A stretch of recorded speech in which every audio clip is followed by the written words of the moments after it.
नमस्ते दोस्तों, welcome to my YouTube channel. आज की जो बुक है डू इट टुडे, जो एक सेल्फ हेल्प बुक है जो हमें प्रोक्रेस्टिनेशन या आलस्य को दूर करके एक्शन लेना सिखाती है, जिसकी सहायता से हम अपने गोल्स को आसानी से पा सकते हैं। बुक के ऑथर हैं डैरियस फोरू, जो खुद एक प्रोडक्टिविटी एक्सपर्ट और ब्लॉगर हैं। बुक के अंदर 6 चैप्टर्स हैं और हर एक अध्याय टाल-मटोल के अलग अलग सिद्धांतों पर बात करता है और साथ ही यह भी बताता है कि उसे कैसे दूर किया जाए। ऑथर का कहना है कि यूं तो टाल-मटोल एक आम समस्या है। हम किसी न किसी वजह से अपना काम करते हैं, या तो नहीं करते हैं या समय निकालने के बाद करते हैं, जिसका सीधा असर हमारी उत्पादकता पर पड़ता है और धीरे धीरे यह अनुत्पादकता होती है हमारी लाइफ में इंटरनेशनल को जन्म देने के कारण हम दुखी या परेशान रहते हैं।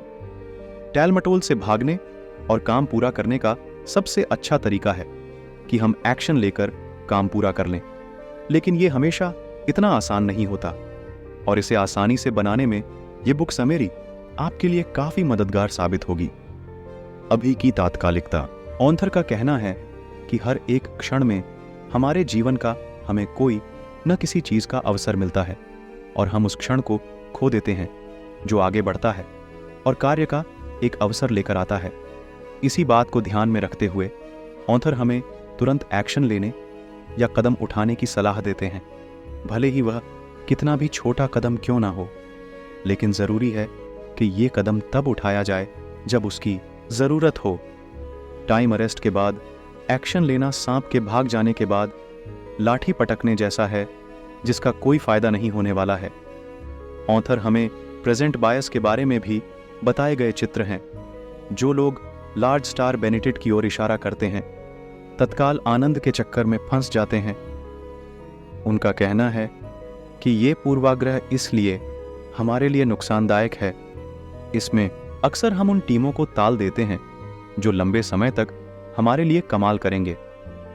ऑथर प्रोक्रेस्टिनेशन से पार पाने के लिए कुछ सुझाव देते हैं, जैसे कि काम को छोटे छोटे स्टेप्स में बांट कर लिया जाए, जिससे काम करना भी आसान हो और हमें करने के लिए उसे ज्यादा स्ट्रेंथ भी न पड़े।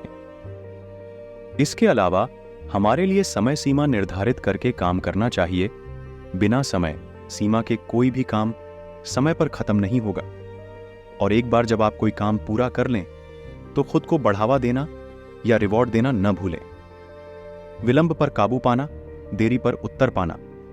यह समझने के बाद कि टाल-मटोल आखिर होता क्या है, ऑथर ने इस अध्याय में हमें टाल-मटोल के पीछे का कारण बताया है। उनका कहना है कि टाल-मटोल का एक मुख्य कारण डर होता है। किसी भी असफलता से डरता है। उन्हें लगता है कि दुनिया उन्हें असफलता के रूप में याद दिलाती है। कुछ लोग ऐसे भी होते हैं जो सफलता से शिखर पर होते हैं। ऑथर आगे कहते हैं कि टाल-मटोल करने के एक अन्य कारण प्रेरणा की कमी और आत्म अनुशासन की कमी भी हो सकते हैं। ऑथर का कहना है कि ऐसी कई तकनीकों का उपयोग फिजियोलॉजी प्राप्त करने में देरी के लिए किया जा सकता है। टालने का प्रलोभन देते हैं तो पुनः प्राप्त करें और ट्रैक पर बने रहने में मदद करें। वैसे तो फिजियोलॉजी पाना आसान नहीं है, लेकिन इसके पीछे के पहलुओं को समझना और ऊपर दी गई युक्तियों का पालन करना, इस पर फिजियोलॉजी पाना संभव है। उत्पादकता में महारत हासिल करना समय पूंजी। अपने समय का सदुपयोग करने को समय पूंजी कहते हैं। हम हर रोज एक दिन के 24 घंटे ही रखते हैं, लेकिन फिर भी कुछ लोग इन 24 घंटे और प्रोडक्ट से मिलते जुलते रहते हैं। प्राथमिकता। हमें यह पता होना चाहिए कि कौन सा काम ज्यादा चाहिए और कौन सा काम चाहिए, और काम की शिक्षा के अनुसार ही उन्हें समय देना चाहिए। अधिक काम को पहले करना चाहिए और बाद में काम सीखना चाहिए। कार्य प्रबंधन। कुछ काम छोटे होते हैं और करने में आसान होते हैं। कुछ काम बड़े होते हैं और करने में भी बहुत मुश्किल होते हैं। टास्क मैनेजमेंट ने हमें सिखाया है कि कैसे बड़े बड़े सप्लायर्स को छोटे छोटे टुकड़ों में बांटकर बनाया जा सकता है। ध्यान भटकाना। जब हम कोई काम करते हैं तो ऐसी ही बहुत सारी चीजें हो सकती हैं जो हमारा ध्यान काम से भटका सकती हैं। हमें ये सुनिश्चित करने के लिए काम करना चाहिए ताकि ऐसी सिलाई से दूर रहा जा सके। ब्रेक लेना। बहुत सी स्टडीज से पता चला है कि लगातार काम करने से हमारे प्रोडक्ट्स पर असर पड़ता है और कम होता है। इसलिए काम करने के लिए फोकस बनाए रखें और प्रोडक्टिविटी को बनाए रखने के लिए समय समय पर ब्रेक लेना बहुत जरूरी है। आदतों की शक्ति, डेली रूटीन और प्रोडक्टिविटी पर प्रभाव। इस अध्याय में ऑथर का कहना है कि हमारे प्रयोग से हमारी दिनचर्या और उत्पादकता पर काफी गहरा प्रभाव पड़ता है। जहां एक ओर निर्दिष्ट आदतें अधिक उत्पाद बनने में हमारी मदद कर सकती हैं, दूसरी ओर नकारात्मक प्रभाव डालती हैं। अच्छी या निर्धारित आदतें काम तो स्वचालित करके उसे आसान बना देती हैं, जिससे हमारे उत्पादों की गुणवत्ता बेहतर हो जाती है। उदाहरण के लिए, अगर किसी को सुबह जल्दी निकलने की आदत है तो वो अपना दिन जल्दी शुरू कर सकता है, जिससे उन्हें अपनी चीजें पूरी करने में ज्यादा समय लगेगा। दूसरी ओर नकारात्मक प्रभाव का हमारे काम पर भी नकारात्मक प्रभाव पड़ सकता है। ये आदतें या तो हमें काम शुरू करना नहीं चाहिए या फिर काम को पूरा करने में हमारा ज्यादा समय लगेगा।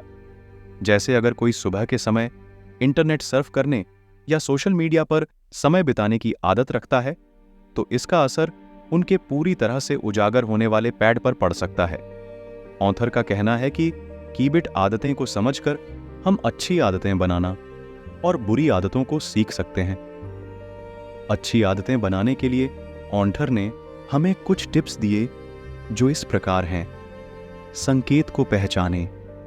सबसे पहले उस संकेत को हमें उकसाना होगा जो उस आदत को ट्रिगर करना चाहता है, जिसे हम बदलते हैं।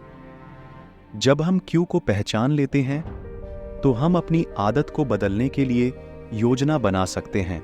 नई रूटीन निर्धारित। क्यू को पहचानने के बाद हमें नई आदत बनाने के लिए एक रूटीन बनाना होगा। नया रूटीन ऐसा होना चाहिए जिसे फॉलो करना आसान हो और जिसे हम भी आनंद लें। खुद को रिवॉर्ड नोट। जब हम कोई नई आदत बनाने के लिए फिल्म एक्शन ले लें तो हमें खुद को रिवॉर्ड देना नहीं भूलना चाहिए। रिवॉर्ड न केवल नए रीति रिवाजों को निश्चित रूप से तैयार करता है, बल्कि यह भी सुनिश्चित करता है कि हम इसे लंबे समय तक जारी रखें। ऑथर द्वारा दिए गए सुझावों का पालन करके हम भी अच्छी और सकारात्मक आदतें बना सकते हैं और लगातार एक्शन लेने का फायदा खुद देख सकते हैं। Creating momentum creating, do it today के इस अध्याय में ऑथर डेरियस फॉक्स हमें मोमेंटम के बिना प्रगति संभव नहीं है। वह कहते हैं कि जब हम कोई एक्शन लेते हैं तो उनके जीवन में पल तभी संभव होते हैं। शुरुआती मोमेंटम बनाने में थोड़ा समय लग सकता है, लेकिन एक बार मोमेंटम बनने के बाद आगे की राह आसान हो जाती है। वह हमें अपने जीवन में मोमेंटम बनाने के लिए कुछ सुझाव भी देते हैं। ऑथर का कहना है कि मोमेंटम एक ऐसी पावरफुल फैक्ट्स है जो हमें आगे बढ़ने में मदद करती है।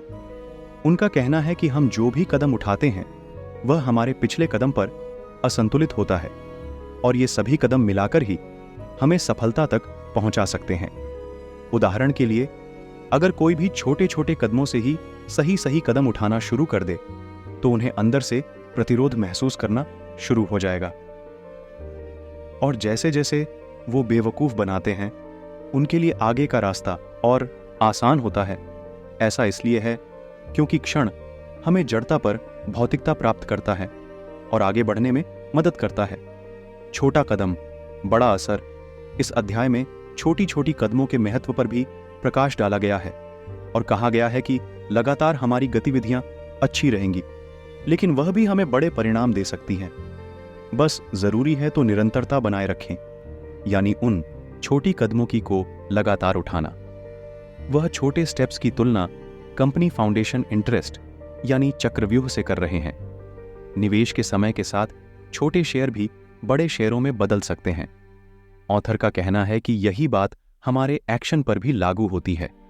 जब भी हम लगातार छोटे छोटे कदम रखते हैं तो हम पल पल बनते रहते हैं और जैसे जैसे मोमेंटम बनता है वैसे वैसे हमारे अपने लक्ष्य तक की दुर्लभ संख्या बढ़ती जाती है। Single focus. ऑथर मल्टीटास्किंग को गलत मानते हैं और कहते हैं कि जब हम एक साथ कई काम करने की कोशिश करते हैं तो एक भी काम ठीक तरह से नहीं कर पाते हैं। मल्टीटास्किंग के दौरान हम असल में अपने अपॉइंटमेंट में एक काम से दूसरे काम में स्विच कर रहे हैं, जिसके कारण हम किसी एक पर भी फोकस नहीं कर पाते हैं। उनका कहना है कि प्रोडक्टिव बनने के लिए ये खोजें हम एक बार में सिर्फ एक ही काम पूरी तरह से करना चाहते हैं। इससे न सिर्फ हमें काम करने में मदद मिलेगी बल्कि हमें मोमेंटम बनाने में भी मदद मिलेगी, और एक बार मोमेंटम बनने के बाद मंजिल की राह आसान हो जाती है। निष्कर्ष दोस्तों, ये थी डेरियस फोरॉक्स की किताब डू इट टुडे। यह बुक हमें आपकी उत्पाद क्षमता बढ़ाने और विलंब को दूर करने में हमारी मदद करती है।